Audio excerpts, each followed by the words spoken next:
वैसे हमारे ठाकुर जी राधाष्टमी के दिन नथनी पहनते हैं, वो नथ तो रोज ही पहनते हैं, लेकिन राधाष्टमी के दिन चुनरी पहनते हैं और पूरा किशोरी जी का रूप धारण करते हैं। लेकिन अब यहाँ इतनी व्यवस्था नहीं थी, इसलिए लाल जी ही बन के रहे। लेकिन गत वर्ष जब ठाकुर जी हमारे किशोरी जी बने, श्री राधा रानी बने थे, तो बंधुओं एक कथा आती है, वो कल मैं मुंदरी चोरी लीला नहीं सुना पाया, थोड़ी हल्की सी कह के निकलता हूं। ठाकुर जी ने एक बार किशोरी जी की मुंदरी चुरा ली, अंगूठी चुरा ली। तो जब किशोरी जी वापस लौट करके बरसाने गईं, सब गोपियों ने किशोरी जी के, जब किशोरी जी जा रही थी तो एक एक चीज लिखी थी। कानों में 2 कुंडल हैं, हाथ में इतने कड़ूला हैं, पैरों में ऐसी पाजेब है, एक करधनी है, इतनी माला है। क्यों? बोले कन्हैया के पास जा रही है, पतो ना है कछु चोरी कर सके, वो तो चोर है। तो सब लिख लिया था क्या क्या पहन के जा रही हैं। जब किशोरी जी लौट के आई तो फिर से सबने गिनती की, हाँ भाई सब गिनो, सब ठीक है कि नहीं? बोला हाँ, कानों में 2 कुंडल हैं, पैरों में 2 पाजेब हैं, इतनी माला है, कौदनी सब है। तभी देखा, बोले अरे किशोरी जी मुंदरी कहाँ है? किशोरी जी बोलेंगे तो कब चली गई, मुझे ना पता चली। भाव ऐसा था कि किशोरी जी को नृत्य सीखना था। ठाकुर जी बोले हम सिखाएंगे नृत्य, आओ। तो किशोरी जी नृत्य सीखने गई ठाकुर जी के पास, और ठाकुर जी ने नृत्य सिखा दिया। सीख करके किशोरी जी बोली अच्छा ठीक है लाला, अब मैं फिर आऊंगी, अब मैं जाऊं। ठाकुर जी मनी मन विचार करने लगे, पूरा नृत्य सीख लियो, दक्षिणा तो दही ना है, अब फ्री में सीख के जा रही हो। लेकिन कहा नहीं कुछ भी। उन्होंने कही हम भी ठाकुर जी नहीं, यदि दक्षिणा हमने ले नहीं ली तो। किशोरी जी देखना वो क्या है ऊपर। बोले कहां? अरे वो सामने।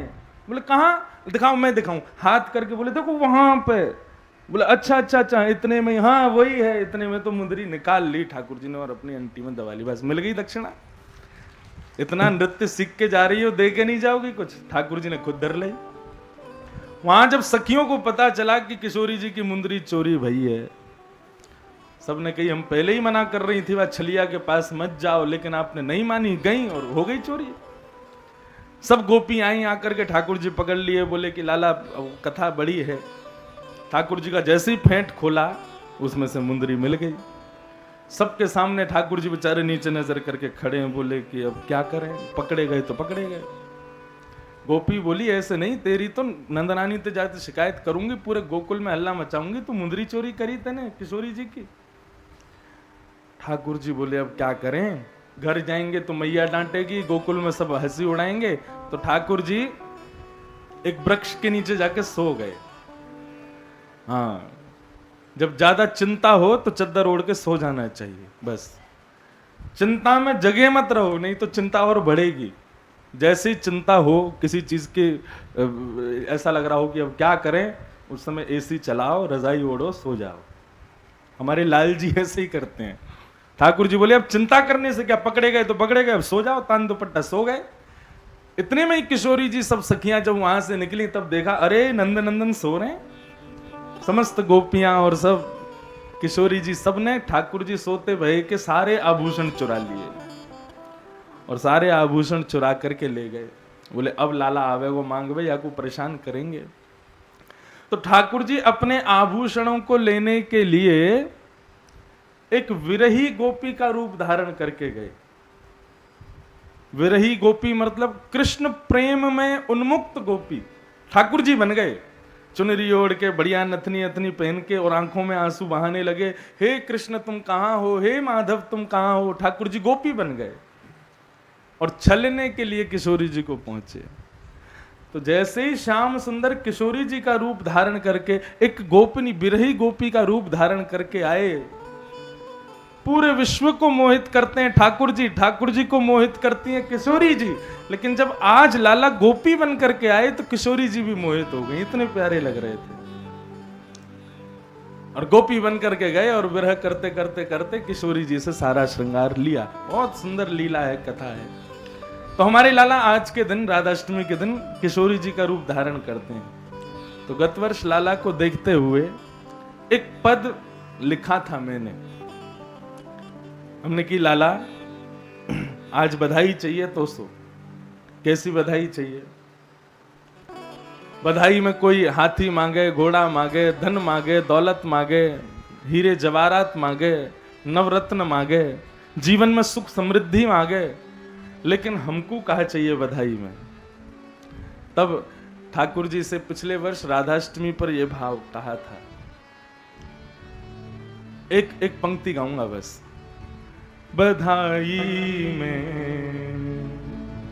लाला, यदि किशोरी जी के जन्मोत्सव की बधाई देनी है, जन्माष्टमी के जन्मोत्सव की बधाई देनी है, अपने जन्मोत्सव की बधाई देनी है, तो एक ही चीज दियो लाला, बधाई में दीजो श्री ब्रजधाम, बधाई में दीजो श्री ब्रजधाम। गाओ, बधाई में दीजो श्री ब्रजधाम, बधाई में दीजो श्री ब्रजधाम। आपकी कथा राधाष्टमी पर विश्राम हो रही है, और ब्रज प्रदाता लाल जी नहीं है, ब्रज प्रदाता किशोरी जी हैं। ब्रज यदि चाहिए तो लाला के कहने से नहीं मिलेगा, वृंदावन यदि चाहिए तो किशोरी जी ही दे सकती हैं। इसलिए जिनको नहीं भी चाहिए, मैं तो उनकी भी कह के जाऊंगा, वो भी वृंदावन मांगो। बधाई में दीजो श्री ब्रजधाम, बधाई में दीजो श्री ब्रजधाम। ओ वन उपवन और मोर बनर में, बन उपवन और कहीं लिख ली जो मेरो नाम, कहीं लिख ली जो मेरो नाम, कहीं लिख ली जो मेरो नाम, कहीं लिख ली जो मेरो नाम। बधाई में दीजो श्री ब्रजधाम, बधाई में दीजो श्री ब्रजधाम, दीजो श्री ब्रजधाम, दीजो श्री ब्रजधाम। बधाई में क्या चाहिए हमको? रिजर्वेशन। कब का? बोले अगले जन्म का। कहाँ का चाहिए? बोले वृंदावन का। बस हमको वृंदावन दो। मानव नहीं बना सकते तो वन उपवन और मोर बानर में, वन में या उपवन में या वहां के बंदरों में, वहां के मोरों में, वहां के छोटे छोटे कीट पतंगों में कहीं लिख ली जो मेरो नाम, कहीं मेरा नाम लिख लेना। लेकिन बधाई में देना क्या? श्री वृंदावन धाम, और कुछ नहीं चाहिए। तो ऐसे किशोरी जी के आज जन्मोत्सव पर हम लोग बैठे हैं, कथा का विश्राम कर रहे हैं। हमारी राधाष्टमी बढ़िया बनेगी। सुबह कथा, शाम को दर्शन, और दर्शन भी कौन के? श्री जगन्नाथ जी के, जिनके हृदय में सदा श्री किशोरी जी विराजमान हैं। आपको पता है जगन्नाथपुरी में राधा रानी कहाँ हैं? श्री राधा रानी, एक दिन मैंने कहा था, श्रृंगार के रूप में लाल जी के साथ में रहती हैं। लाल जी का जो श्रृंगार है वो श्री किशोरी जी हैं। लाला बिना श्रृंगार के रूखे रूखे लगेंगे, लेकिन जैसे श्रृंगार रह जाए तो इतने सुंदर लगे। तो श्री जगन्नाथ जी एक माला धारण करते हैं, अधर चुंबित माला। अधर चुंबित माला वो मुख के, होठों के पास से धारण करते हैं, वो अधर को स्पर्श करती है। वो अधर चुंबित माला जो हैं, वो अधर स्पर्शा माला जो हैं, वही किशोरी जी हैं, वही श्री राधा रानी हैं जगन्नाथ जी के रूप में, जगन्नाथ जी के स्वरूप में। ऐसी किशोरी जी को हम प्रणाम करते हैं और कथाक्रम को विश्राम की ओर ले चलते हैं।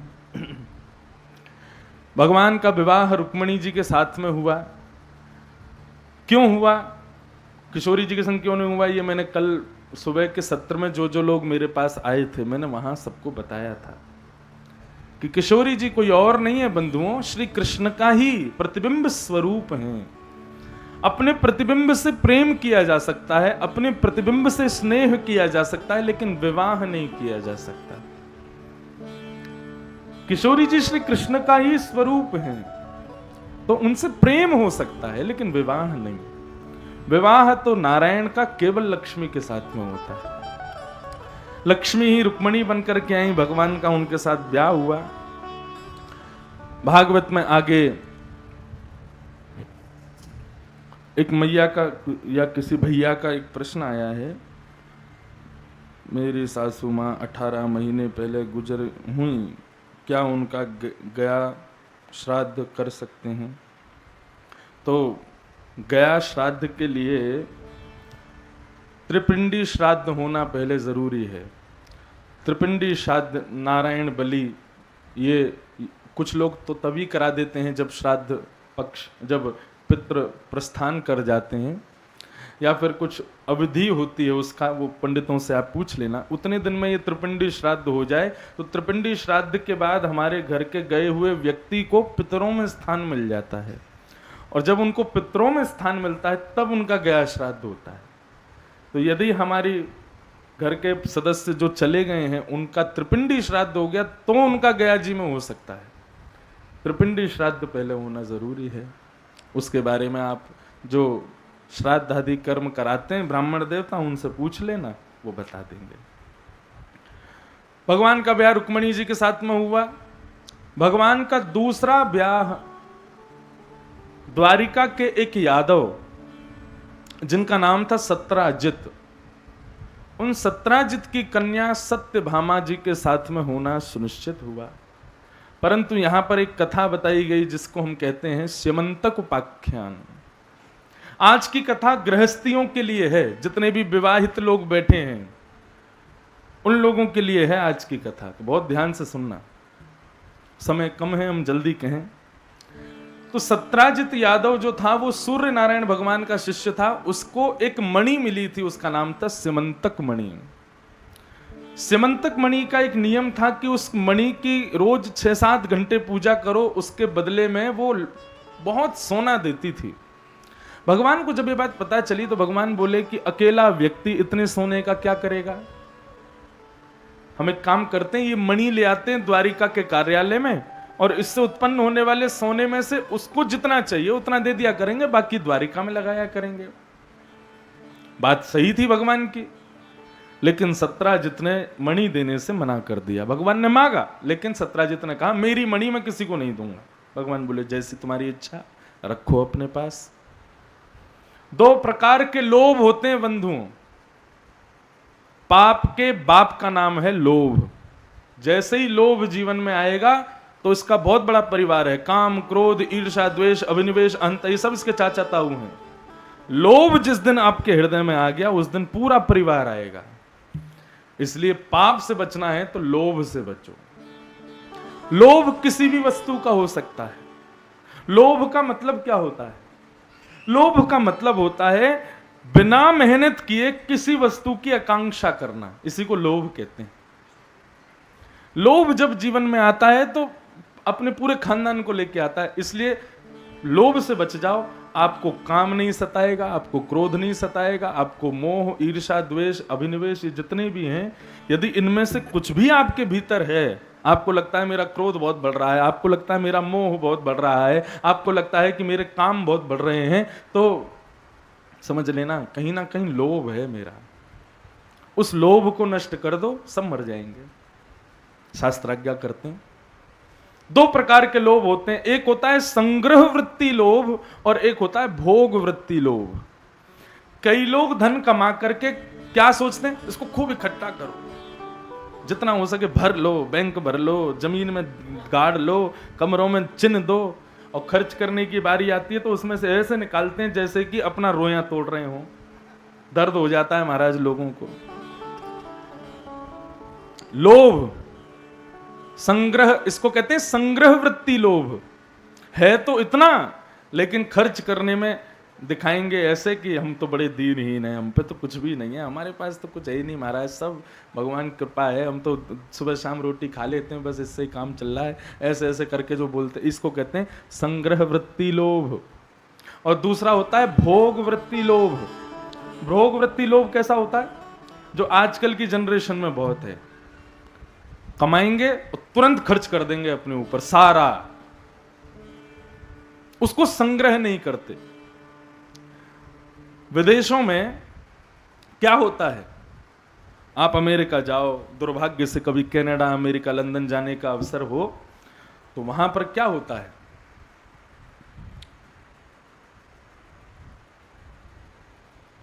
They will work like donkeys for 5 days, 5 दिन तो गधों की तरह काम करेंगे, and they will enjoy like monkeys for 2 days, और 2 दिन जो बचते हैं उनके वीकेंड के, शनिवार रविवार, उसमें वो बंदरों की तरह आनंद लेते हैं। ऐसा वहां की कहावत है। 5 दिन कमाएंगे और 2 दिन में सारा उड़ा देंगे जितना कमाया। आपको पता है विदेशों में, अमेरिका में, कनाडा में सबसे ज्यादा धनवान कौन है? हम भारतीय लोग ही धनवान है वहां पे। क्यों? हम भारतीयों में बार्गेनिंग की आदत है, हम भारतीयों में जमा करने की आदत है, इकट्ठा करने की आदत है, विदेशियों में नहीं होती।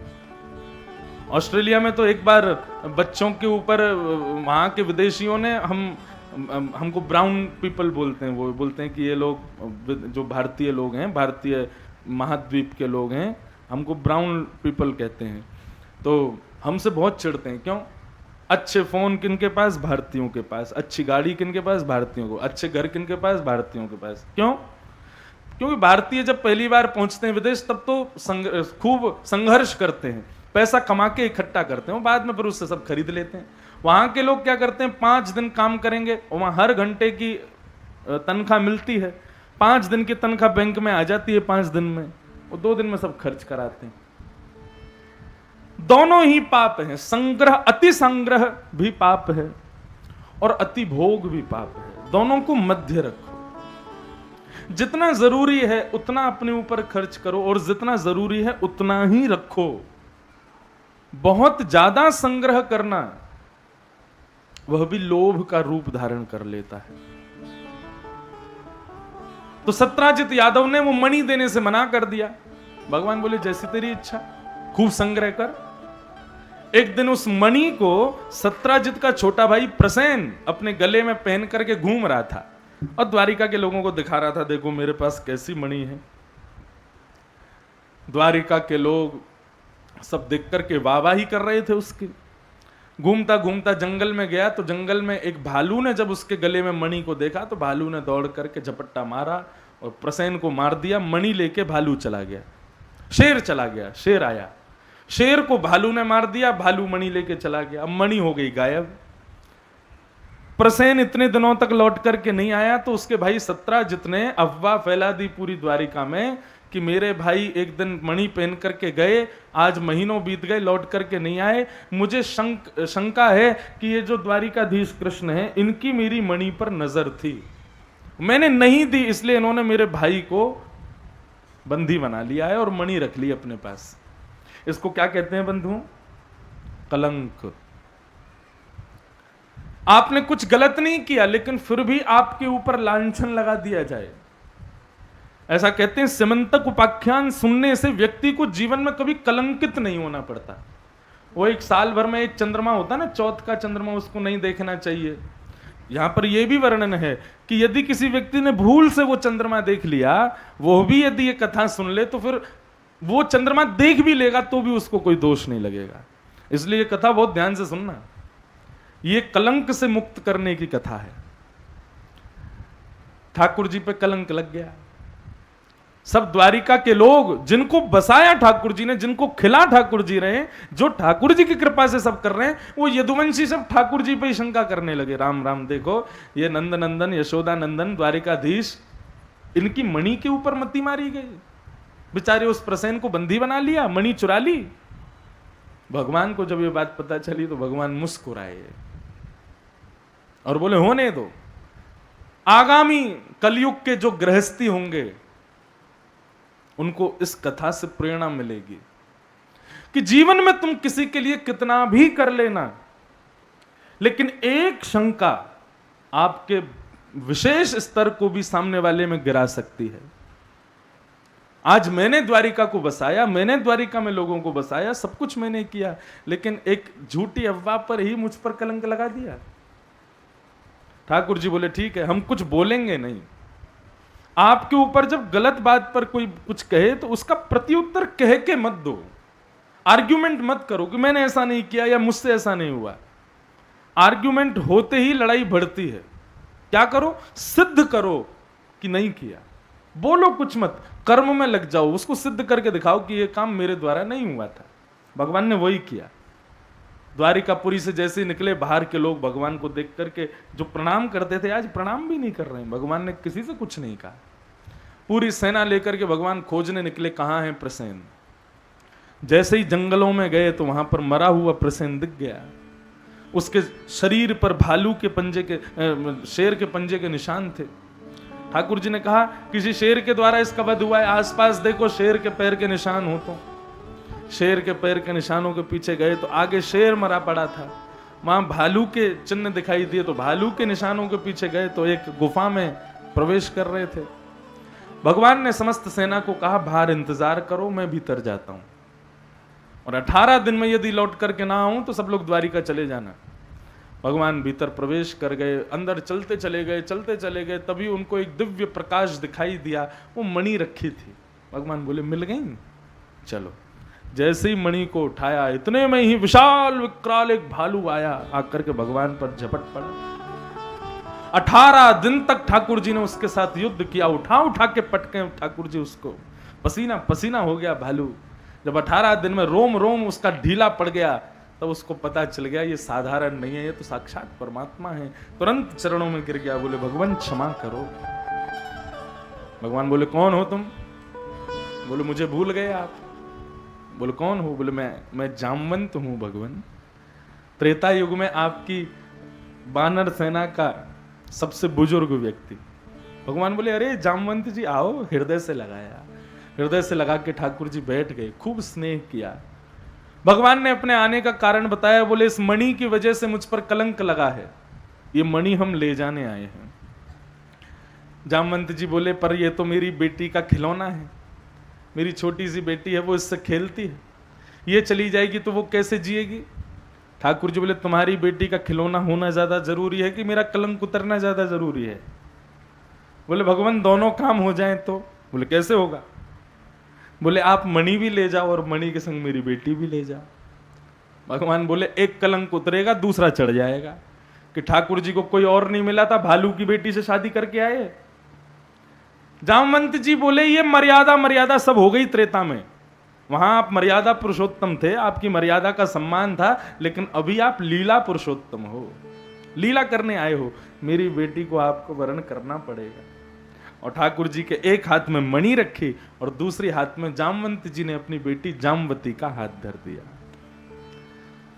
ठाकुर जी देख रहे थे, छोटी सी और भालू जैसे घुर्रावे ठाकुर जी पे। भगवान बोले ये बहू है, हमारी पत्नी है, चलो लेके चलें तुमको द्वारिका।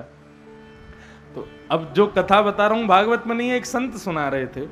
ठाकुर जी ने जामवती को घोड़ी पे बैठाया, अपनी काली कमली से, काली सौल से उसको ढक लिया और ठाकुर जी पहुंचे द्वारिका। तो द्वारिका के लोग देवी का यज्ञ कर रहे थे ठाकुर जी की कुशलता के लिए कि हमारे नाथ जल्दी आ जाएं।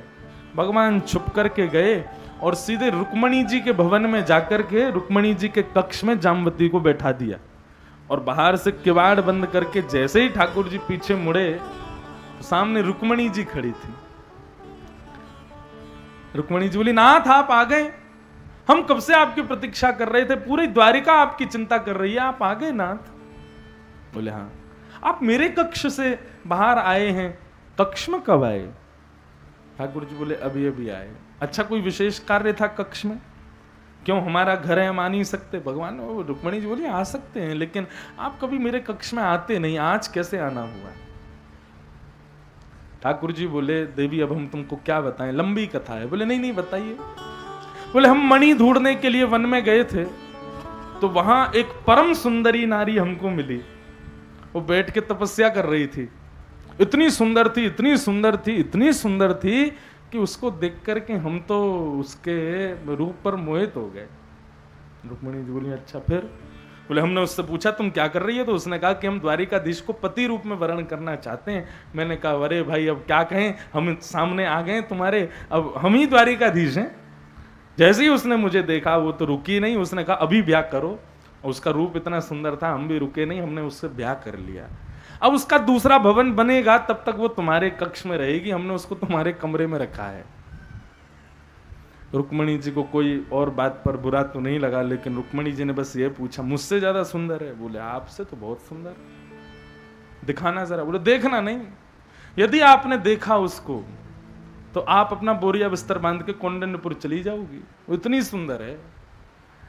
रुक्मणी जी बोली इतनी सुंदर, जब से आए हो उसी का गुणगान कर रहे हो, मैं श्राप देती हूँ, इसमें जो भी भीतर कन्या है ना, वो मुझसे थोड़ी कम सुंदर स्त्री हो जाएगी। जैसे किवाड़ खोल करके देखा तो जो भालू के रूप में जामवती थी, वो एक सुंदर कन्या के रूप में प्रकट हो गई, और रुक्मणी जी से बस थोड़ी सी कम है। और ठाकुर जी ने दूसरा विवाह जामवती के साथ किया। ये लीला पुरुषोत्तम बहुत लीला करते हैं। सबको ठाकुर जी ने मणि दिखाई और गवाही दी जामवती जी ने। तो द्वारिका के लोग जो भगवान पर संशय कर रहे थे, सबने कान पकड़ा, क्षमा मांगी, और अब सब लोग निंदा करने लगे किसकी? सत्राजित की, जिसने भगवान पर कलंक लगाया।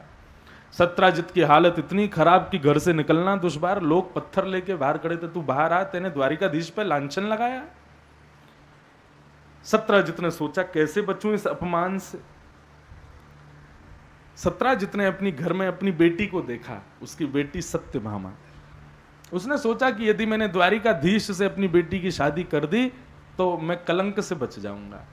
अरे मेरे संबंधी जब द्वारिकाधीश हो जाएंगे तो फिर सब लोग क्यों बोलेंगे मुझसे कुछ।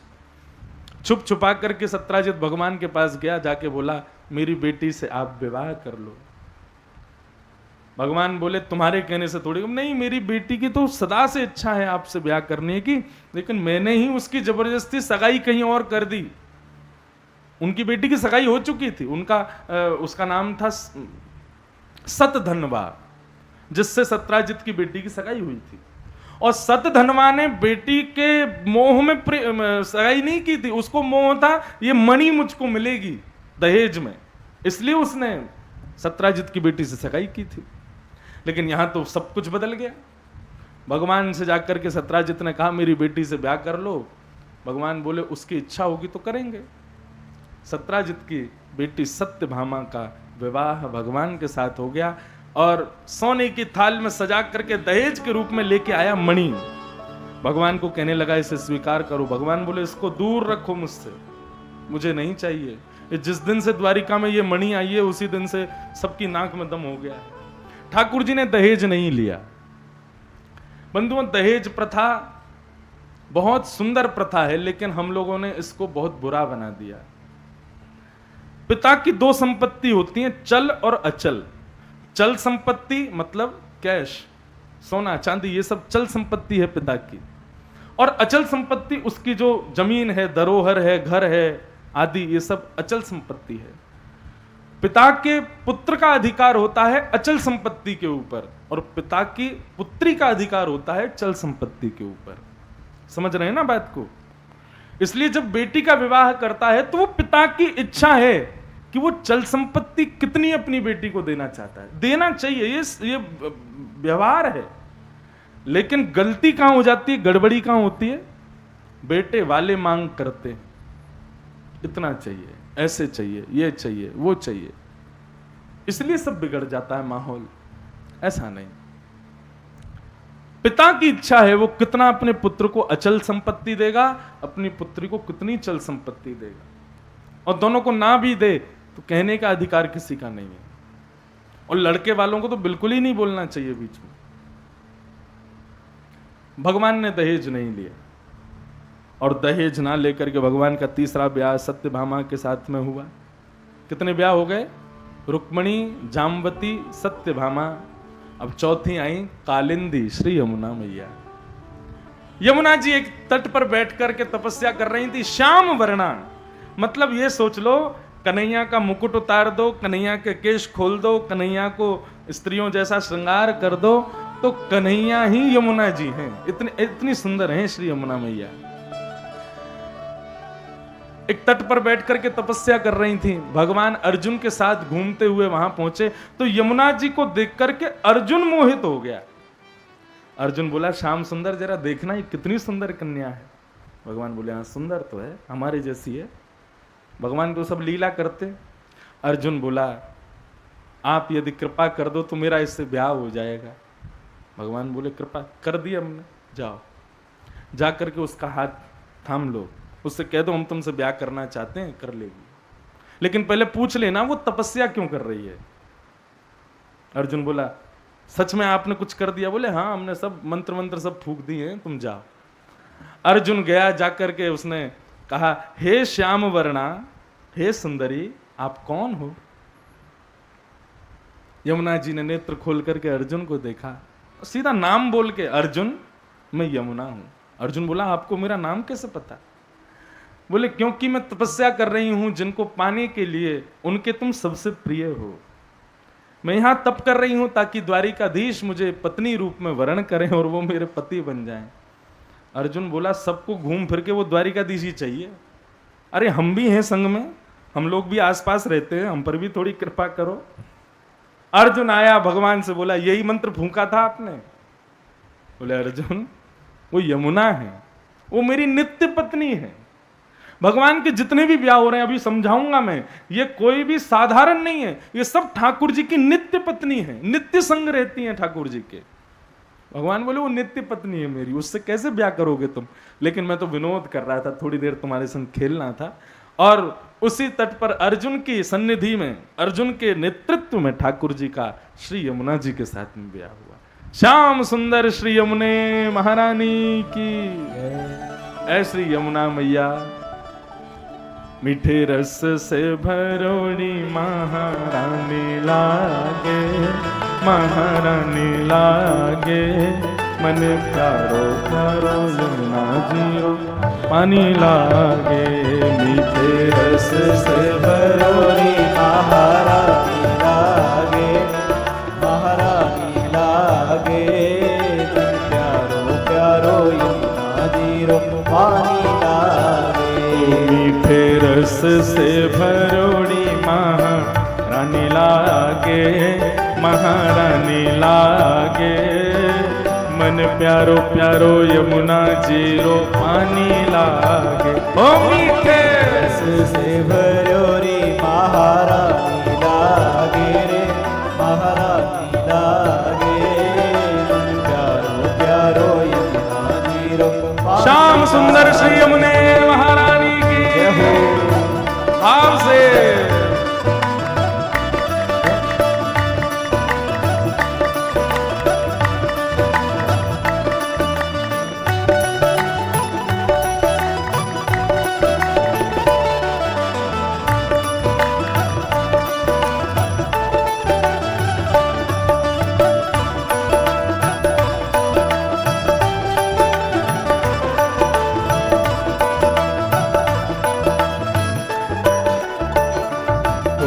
ना भावे मन माखन मिश्री अब ना कोई मिठाई, ना भावे मन माखन मिश्री अब ना कोई मिठाई। ओ ना भावे मन माखन मिश्री अब ना कोई मिठाई, ना भावे मन माखन मिश्री अब ना कोई मिठाई। ओ मारी जीवड़िया ने भावे राधा नाम मलाई, मारी जीवड़िया ने भावे राधा नाम मलाई। हाँ मारी जीवड़िया ने भावे राधा नाम मलाई, मारी जीवड़िया ने भावे राधा नाम मलाई। ओ वृषभानु की ललितो गुणधानी लागे, गुणधानी लागे, मन प्यारो प्यारो यमुना जीरो पानी लागे। ओ मीठे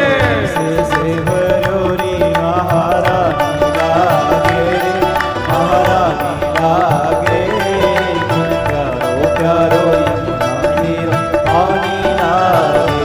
ओ कान्हा जी तो सावर सावर राधा गोरी गोरी, कान्हा जी तो सावर सावर राधा गोरी गोरी। ओ लाला जी तो सावर सावर राधा गोरी गोरी, लाला जी तो सावर सावर राधा गोरी गोरी। ओ वृंदावन में धूम मचावे बरसाने की छोरी, वृंदावन में धूम मचावे बरसाने की छोरी। हाँ वृंदावन में धूम मचावे बरसाने की छोरी, वृंदावन में धूम मचावे बरसाने की छोरी। ओ ब्रज धाम राधा जू की रजधानी लागे, रजधानी लागे। मन प्यारो प्यारो यमुना जीरो पानी लागे। ओ मीठे रस से बरौनी करताल बजा के गाओ भाव से। महारानी लागे, मन प्यारो प्यारो यमुना जीरो पानी लागे। ओ मीठे रस से भरोनी महारानी लागे, महारानी लागे। मन प्यारो प्यारो यमुना जीरो पानी लागे। रस से बरौनी महारानी लागे, महारानी लागे। मन प्यारो प्यारो यमुना जीरो श्री राधा रानी के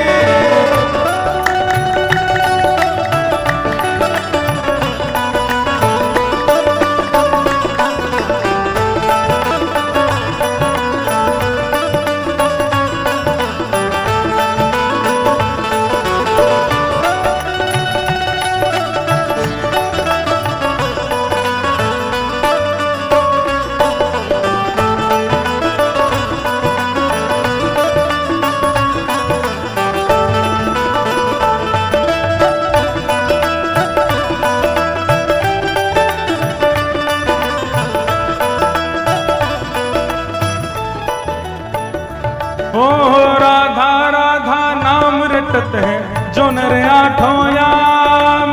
राधा राधा नाम रटत है जो नर आठों याम। ओ राधा राधा नाम रटत है जो नर आठों याम। राधा राधा नाम रटत है जो नर आठों याम। ओ तिनकी बाधा दूर करे श्री राधा राधा नाम। तिनकी बाधा बाधा दूर करे श्री राधा राधा नाम। हाँ तिनकी बाधा दूर करे श्री राधा राधा नाम।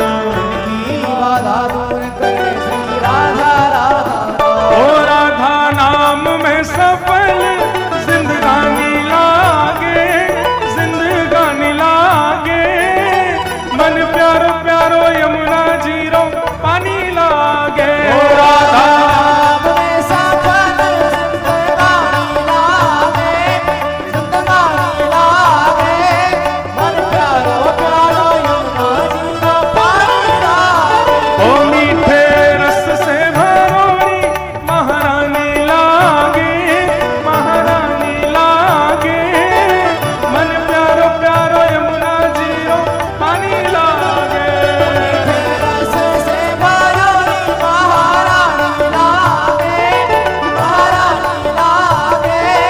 मन प्यारो प्यारो यमुना जीरो पानी लागे। ओ जय राधे राधे, राधे राधे, जय राधे राधे राधे।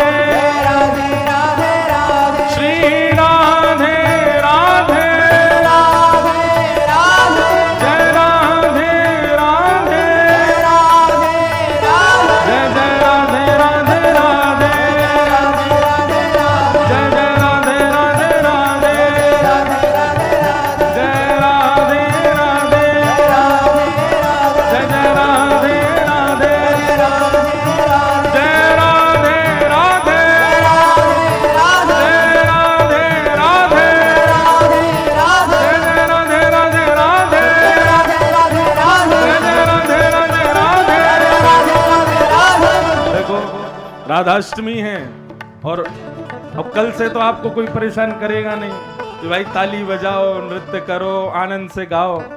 अब राधाष्टमी है, जैसे जन्माष्टमी की धूम हुई ऐसे ही राधाष्टमी की भी धूम होनी चाहिए। कथा विराम लेगी, सब लोग भाव से श्री किशोरी जी के मंगल जन्मोत्सव पर बधाई के रूप में गाओ, भुजा उठा के भाव से। ओ जय राधे राधे राधे, जय राधे राधे, जय राधे राधे, जय जय राधे राधे राधे। विश्व भानु दुलारी, विश्व भानु दुलारी,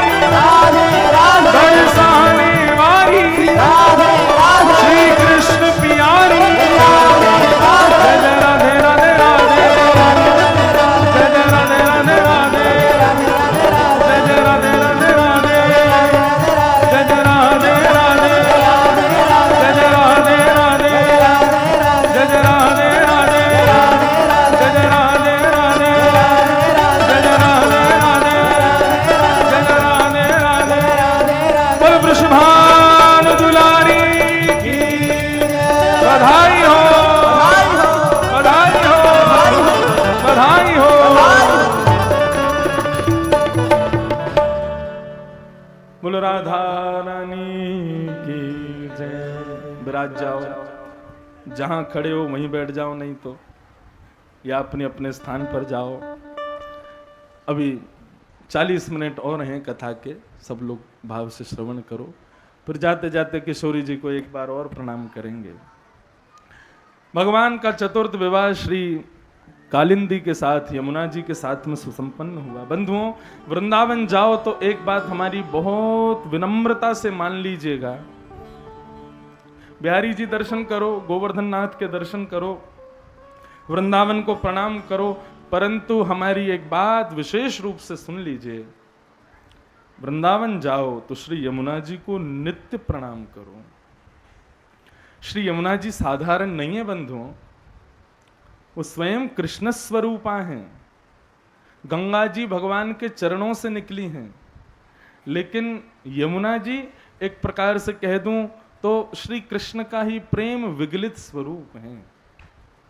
सूरदास जी महाराज से पूछा कि बहने वाली नदियों में सर्वश्रेष्ठ नदी कौन सी है, तो सूरदास जी ने गंगा जी का नाम लिया। तभी किसी ने कहा कि आप ब्रज के उपासक हो और आप गंगा जी का नाम ले रहे हो कि गंगा जी श्रेष्ठ हैं। तब सूरदास जी कहते हैं कि आपने नदियों के बारे में पूछा, तो नदियों में तो गंगा श्रेष्ठ है, यमुना नदी नहीं है, यमुना तो हमारी कृष्ण स्वरूपा है, यमुना नदी नहीं है। बोले यमुना तो अमृत है। ऐसे सूरदास जी के भाव, ऐसी श्री यमुना जी को नित्य, और यमुना जी को चलो एक तो प्रेम भाव से प्रणाम, लेकिन जिनको बहुत डर रहता है कि हम नरक नहीं चले जाएं, एक बार जीवन में यमुना जी को प्रणाम करने का ये फल है कि नरक नहीं जाना पड़ेगा। क्यों? यमराज की बहन है यमुना जी, और एक बार यदि कोई उनको भाव से प्रणाम कर लेता है तो यमुना जी अपने भैया को पहले ही कह देती हैं, इसने मुझे प्रणाम कर लिया है, ये मेरा हो गया है, इसकी रक्षा की जिम्मेवारी मेरी है, अब भूल करके भी इसको नरक मत ले जाना। तो भैया कहता, बहन तेरी आज्ञा सिरोधार्य, यदि तुम्हारा है, तुम्हारा आश्रित है, तो मेरे पास कभी नहीं आएगा। इसलिए यमुना जी को नित्य प्रणाम करो। आज भी बंधुओं, वृंदावन में भोर में ब्रह्म मुहूर्त में सुबह 3:45 बजे श्री श्यामा श्याम यमुना के तट पर आज भी विचरण करते हैं, और भक्त वैष्णवों को ठाकुर जी के चरण चिन्हों के दर्शन होते हैं। श्री यमुना जी साधारण नहीं है। अभी बहुत कष्ट होता है यमुना जी का रूप देख करके। हम वृंदावन वासी हैं, मुझे ही ना जाने कितने साल हो गए होंगे यमुना जी का आचमन किए। क्यों? आचमन योग्य नहीं है यमुना जी का जल। कभी कभी मन होता है कि यमुना पुलिन पर ठाकुर जी रास विहार और अपनी सब लीला करते हैं, लेकिन आज लाला भी यदि आते होंगे यमुना तट पर तो अपनी काली कमली से अपनी नासिका को बंद करके चले जाते होंगे, और यमुना जी के रुदन को देख करके बहुत कष्ट में आते होंगे। कभी कभी मुझे लगता है कि वृंदावन के ठाकुर प्रसन्न नहीं है। किस बात से प्रसन्न नहीं है? कि यमुना जी दुखी हैं। उन यमुना के शुद्धिकरण में जो हो सके हम वैष्णवों को करना चाहिए। यमुना जी पवित्र हों, शुद्ध हों, ताकि वृंदावन बिहारी लाल सुख से वहां विराजें, वहां रमण करें, वहां आनंद करें। और इसका कारण सबसे बड़ा है भारत की राजधानी जो दिल्ली है। दिल्ली के लोगों का सारा, ये समझ लो, चरणामृत और ना जाने कहां कहां का अमृत आता है वृंदावन में। वृंदावन में यमुना जी थोड़े ही आ रही हैं, दिल्ली वालों का चरणामृत आ रहा है। वृंदावन जाते हैं लोग, बिहारी जी दर्शन, राधा वल्लभ जी दर्शन, केवल यहीं तक अपने वृंदावन यात्रा को सीमित रखते हैं। लेकिन मैं ऐसा मानता हूं कि वृंदावन में 2 चीजों की बहुत आवश्यकता है। पहला तो वृंदावन फिर से वन बने। वृंदावन अब वन नहीं रह गया, हाई टेक प्रॉपर्टीज बन रही हैं, इतने बड़े बड़े लोग बिल्डिंगें बना रहे हैं। बेचारे लाला रात में कभी कभी निकलते होंगे रास विहार करने के लिए, तो कहते होंगे कहां गए वृक्ष, कहां गए मेरा निकुंजवन, कहां करूं मैं रास, सब तो तुमने ध्वस्त कर दिया। वृंदावन में अब वन नहीं बचा, और दूसरा वृंदावन में अब यमुना जी नहीं है। एक व्यापार का केंद्र बना लिया है लोगों ने वृंदावन को। बड़े बड़े लोग भक्ति भाव करने के लिए वृंदावन जाते हैं और अपने व्यापार को वहीं शिफ्ट कर लेते हैं, और फिर वहां पे कोई बिल्डिंग बना रहा है, कोई आर्किटेक्ट बन गया है, कोई फ्लैट बेच रहा है, कोई कुछ कर रहा है। ये सब चल रहा है वृंदावन में। ये सब देख के मन कष्ट होता है, लेकिन छोटे बालक होने के नाते, अभी छोटे ही समझो, ज्यादा किसी से कुछ कह नहीं पाते, कुछ कह दो तो विवाद खड़े हो जाते हैं, लेकिन हमारे लाल जी को सुख वृंदावन में वन और यमुना ही देती हैं, और दोनों ही नहीं है अब वहां पर। आप देखो तो वृंदावन के 3 श्रृंगार हैं, यमुना, वृंदावन के सघन कुंज और श्री गोवर्धन। गोवर्धन जी तिल भर रोज पृथ्वी में जा रहे हैं, यमुना जी दूषित हो गई, वन को हम लोग काट रहे हैं। वो समय दूर नहीं कि वृंदावन बचेगा ही नहीं, होल्डिंग वन हो गया है, बिल्डिंग वन हो गया है वृंदावन, वृंदा तो बची नहीं। तो आप सब लोग आते हैं वृंदावन, सब लोगों को थोड़ा कुछ प्रयास करो, कहीं पर आपकी अर्जी हो, कहीं पर आपकी पहचान हो, वहां जा करके अपने यहां से पत्र भेजो, सरकार में कुछ कहो, किसी जो जानकार हो उनसे जाके मिलो कि भाई वृंदावन के लिए ये करना बहुत जरूरी है। आप सत्य बता रहे हैं, बिहारी जी दर्शन मत करना, राधा वल्लभ जी मत करना, लेकिन वृंदावन में जाके एक पौधा लगा देना, ठाकुर जी उससे ज्यादा प्रसन्न हो जाएंगे कि चलो इसने वन बनाने का प्रयास किया। मैं तो लोगों से कहता हूं, मंदिरों में इतने रुपया चढ़ाने से, चांदी चढ़ाने से, सोने चढ़ाने से, ठाकुर जी सोने चांदी में रहे थे क्या? ठाकुर जी वन में रहे थे, वो वन है ही नहीं वहां पे। वृंदावन जाके व्यक्ति पौधे लगावे, जितनी बार जावे बोले मैं वृक्ष लगा के आऊंगा, क्या पता किसी दिन उसी वृक्ष के नीचे ठाकुर जी रास विहार करते पहुंच जाएं। और जिस दिन तुम्हारे वृक्ष का स्पर्श हो गया, तुम चाहे राउरकेला में हो, कलकत्ता में हो, रायपुर में हो, यहां बैठे बैठे तुमको अनुभव हो जाएगा कि हाँ लाल जी हृदय में पधारे हैं। तो क्या कह रहे थे, भगवान के 8 मुख्य विवाह हुए। ये 8 कौन है बंधुओं? प्रकृति है, पृथ्वी जल तेज वायु आकाश, ये 5 प्रकृति भार हैं और 4 प्रकृति हमारे भीतर है, मन बुद्धि चित्त और अहंकार। लेकिन भगवान की पत्नी कितनी है? 8, 9वें स्वयं श्री कृष्ण है। तो हमारे भीतर जो चित्त प्रकृति है ना, मन बुद्धि चित्त, ये चित्त तो स्वयं श्री कृष्ण है, मन कौन है? कृष्ण ही तो है। चित्त को यदि हटा दें तो पृथ्वी जल तेज वायु आकाश, मन बुद्धि और अहंकार। यहां अहंकार का मतलब आप अभिमान में मत लेना, सेल्फ कॉन्शियसनेस इसको कहेंगे, क्या कहेंगे? स्वाभिमान।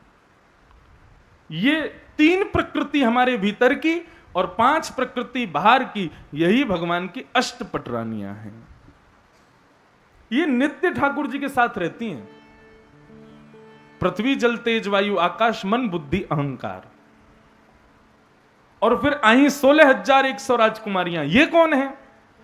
तो आप लोग जिन जिन श्लोकों से ठाकुर जी का अर्चन करते हो, श्री कृष्ण का अर्चन करते हो, जैसे कस्तूरी तिलकम ललाट पटले वक्षस्थले कौस्तुभम नासाग्रे वर मौक्तिकम तरतले वेणु करे कंकणम सर्वांगे हरिचंदनम सुललितम कंठे च मुक्तावली गोपस्त्री परिवेष्टितो विजयते गोपाल चूड़ामणि।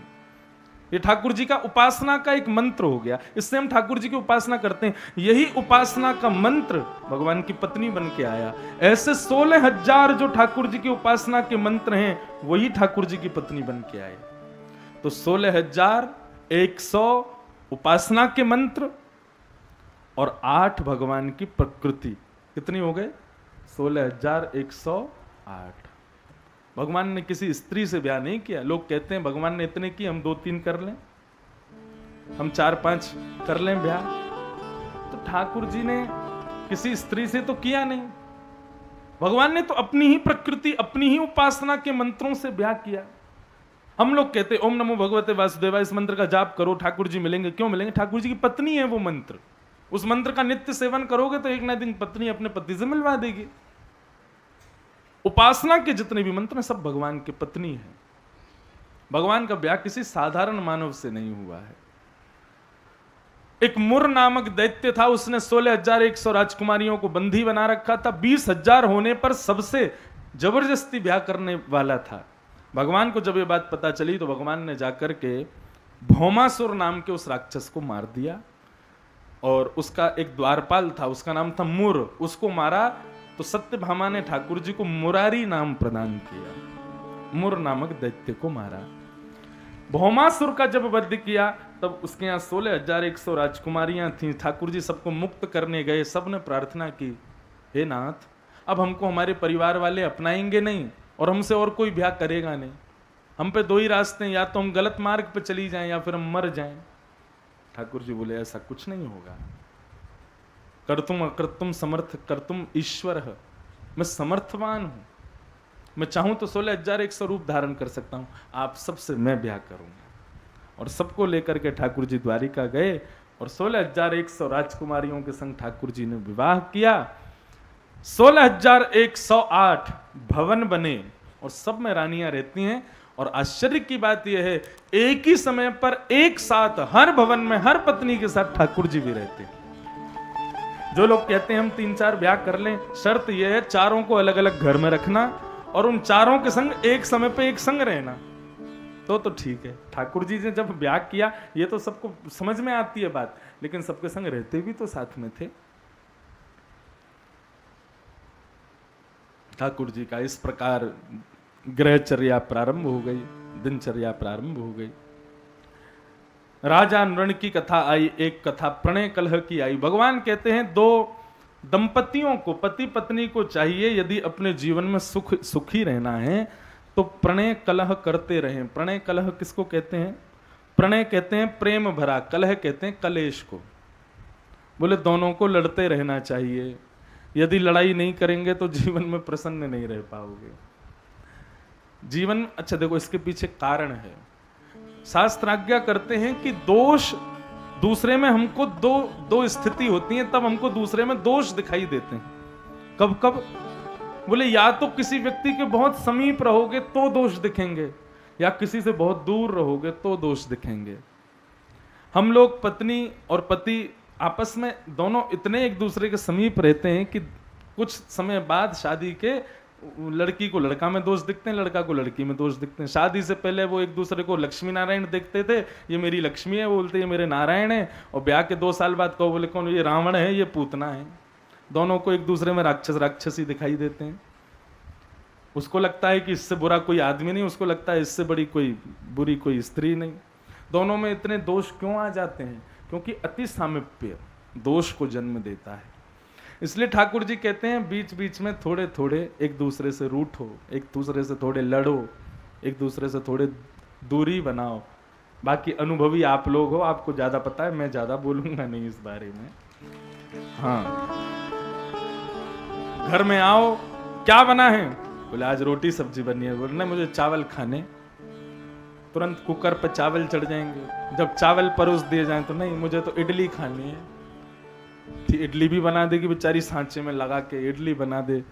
मेरा तो डोसा खाने का मन हो रहा। बस इतना ही करना है, फिर उसके बाद जो होगा वो आप जानो। प्रणय कलह, ठाकुर जी ने रुक्मणी जी के साथ में प्रणय कलह किया और सब गृहस्थियों को बताया कि प्रेम बना रहे उसके लिए ज्यादा समीप मत रहो किसी के। ना गुरुजनों के ज्यादा समीप रहना चाहिए, ना बच्चों के ज्यादा समीप रहना चाहिए, ना पत्नी के ज्यादा समीप रहो। अपने आप को थोड़ा दूर बना करके रखो तो सामने वाले के प्रति एक रिस्पेक्ट हमेशा, एक प्रेम हमेशा हृदय में रहेगा।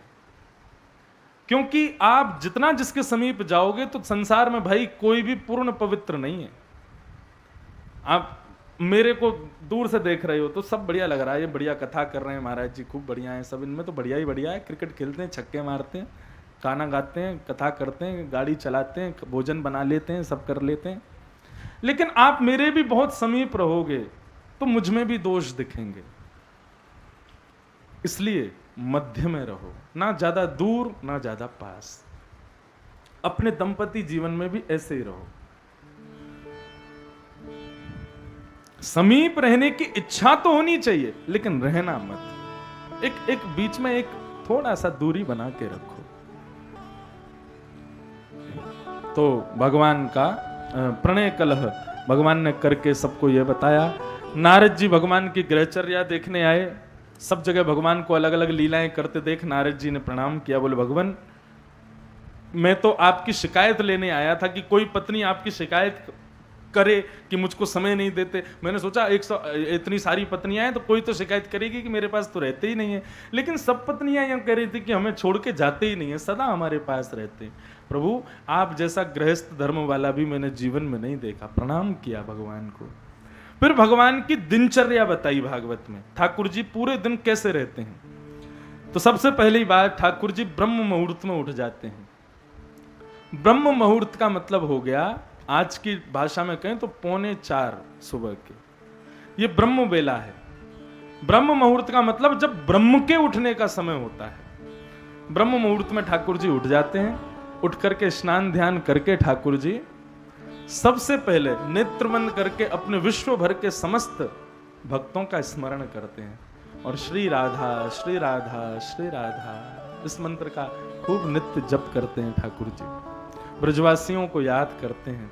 तत्पश्चात ठाकुर जी जब भोर हो जाती है तब शंख का नाद करते हैं, पांचगंज शंख को बजाते हैं। जिस घर में नित्य सुबह सुबह छोटे बच्चों की आंख शंख की ध्वनि सुनने से खुलती है, उस घर से कभी लक्ष्मी जाती नहीं है। शंख तो नित्य बजना चाहिए घर में। शंख का वादन होने से नकारात्मक ऊर्जाएं ध्वस्त हो जाती हैं, नष्ट हो जाती हैं, समाप्त हो जाती हैं। इसलिए हर व्यक्ति को घर में शंख जरूर रखना चाहिए और नित्य उसको बजाना चाहिए। और धीरे धीरे जो छोटे छोटे बच्चे हैं ना, वो जब सुबह उठ के आवे तो उनकी भक्ति क्या है, उनको केवल इतना करो, उनके गाल से शंख छुपाया करो। पस्पर्श बालम कृपया कपोलो। श्रीमद् भागवत में लिखा है, जब ध्रुव जी से भगवान मिले तो ध्रुव जी को पास बुलाया, इधर आओ। छोटे से ध्रुव जी जब भगवान के पास गए तो भगवान ने अपना शंख ध्रुव जी के गाल से लगाया। क्यों? 5 साल के भी बजा नहीं सकते, तो ठाकुर जी ने गाल से लगा दिया और कहा अब बोलो। तो जैसे ही ध्रुव जी ने बोलना शुरू किया तो वेद उपनिषद कर्मकांड आदि सबके मंत्र अपने आप प्रस्फुटित होने लगे। ठाकुर जी ने बताया कि शंख जो है ये हमारे हृदय में ज्ञान का संचार करता है, हमें ज्ञानी बनाता है, हमें बुद्धिमान बनाता है। इसलिए शंख का नित्य नाद होना चाहिए। छोटे छोटे बच्चों के गाल से लगाओ, जैसे ही वो बड़े होने लग जाएं फिर धीरे धीरे सिखाओ शंख कैसे बजाते हैं। फिर स्कूल जाने लग जाए तो स्कूल जाने से पहले नियम बना दो, तेरे को कुछ नहीं करना, तू मंदिर में आके केवल ठाकुर जी के सामने हाथ जोड़, जोर से शंख का नाद कर, स्कूल चला जा। उस बच्चे की बुद्धि, उस बच्चे के विचार, उस बच्चे सब कुछ पवित्र रहेगी हमेशा। शंख रखो घर में। ठाकुर जी शंखनाद करते हैं और उसके बाद ठाकुर जी गौशाला में जाकर के गायों की सेवा करते हैं अपने हाथों से। लाल जी द्वारिकाधीश बन गए लेकिन गौ सेवा ठाकुर जी ने नहीं छोड़ी। गायों से ठाकुर जी को अति प्रेम है। छीत स्वामी कहते हैं अष्ट सखा वार्ता में, आगे गाय पाछे गाय, आगे गाय पाछे गाय, इत गाय उत गाय, इत गाय उत गाय, गोविंद को गायन में,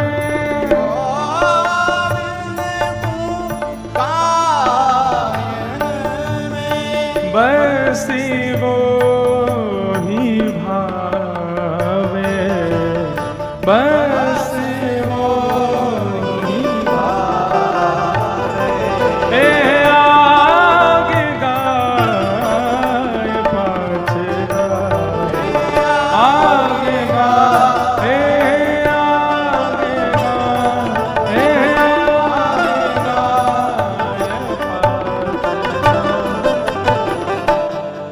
बंधुओं 14 रत्न निकले थे समुद्र मंथन में। सब रत्न बांटे गए। मानवों को कौन कौन सा रत्न मिला बताओ? 2 रत्न मिले मानव को, पहला शंख और दूसरा गौ माता। ये 2 रत्न मानवों को प्राप्त हुए। इसका मतलब ये 2 रत्न ही हमारा उद्धार करेंगे। तो इसलिए नित्य शंखनाद और गौ सेवा। और गायों में भी बंधुओं जर्सी गाय नहीं, देसी गाय। आप कहोगे इतना भेद क्यों करते हैं जर्सी और देसी में? देखो, देसी मतलब पूर्ण शुद्ध गाय, और जर्सी मतलब गाय जैसे दिखने वाला दूसरा जानवर। वो गाय नहीं होती, वो गाय जैसे शक्ल वाली दूसरी एक जानवर है। कई संत तो उसको गाय मानते भी नहीं है। ठाकुर जी तो गौ प्रेमी हैं। गौ की सेवा करो बंधु। अब गाय के विषय में और बहुत कुछ है कहने को, लेकिन बस इतना ही कहेंगे। देसी गौ माता, देसी गौ माता के लक्षण क्या हैं? गल कंबल, गले में कंबल होगा, कोठा उठा हुआ होगा, उसके दूध में कोलेस्ट्रॉल नहीं होता, उसके दूध में किसी भी प्रकार का सैचुरेटेड फैट नहीं होता। सब रूपेण गौ माता का दूध जो है वो अमृत के समान है। उसकी खूब सेवा करो। ठाकुर जी को अति प्रिय है।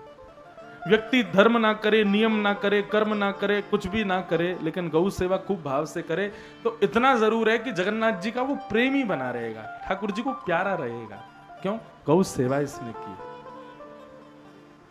भगवान नित्य गौ माता का स्पर्श आदि करके प्रणाम करते हैं, और फिर भोर होते ही ठाकुर जी अपनी स्वधर्मा सभा में आके बैठ जाते हैं, और फिर क्या करना है पूरी दिनचर्या को निभाते हैं।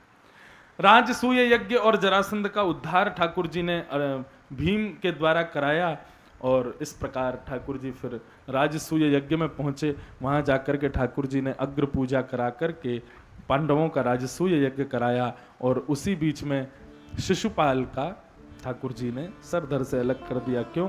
100 गालियां देता था रोज। भगवान बोले 101 जिस दिन देगा उसी दिन मार दूंगा। आज उसकी गालियों की संख्या जब 100 से ऊपर गई, ठाकुर जी के सुदर्शन चक्र ने उसका सर धर से अलग कर दिया। आगे श्रीमद् भागवत में भगवान के परम मित्र श्री सुदामा जी की कथा आती है। ठाकुर जी के एक परम सखा हुए। मित्र और सखा में अंतर होता है। मित्र किसे कहते हैं?